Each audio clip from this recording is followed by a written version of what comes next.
Using Afterpay for payments is very easy to do. Today I'm going to show you how to do it. First of all, you have to open Google Chrome and type Afterpay in the search bar. After that, you need to click on the Afterpay website link. When the Afterpay website dashboard is open, you can see a lot of buttons. If you want to create your account on Afterpay, you can click on the Sign Up button and enter your details. After that, your Afterpay account will be created. Then, you have to click on the Login button to log into your Afterpay account.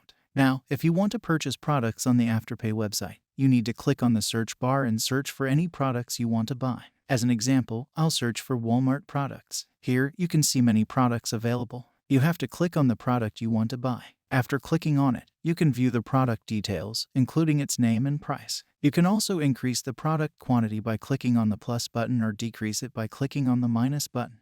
If you want to buy the product now and pay later, click on the Add to Cart button. After that, click on the Add to Cart icon at the top. Next, click on the Continue to Cart button. Now, proceed to click on the Continue to Payment button. Afterward, you need to enter your payment details. You will then be able to buy now and pay later. And that's it. This is how you can use Afterpay for payments.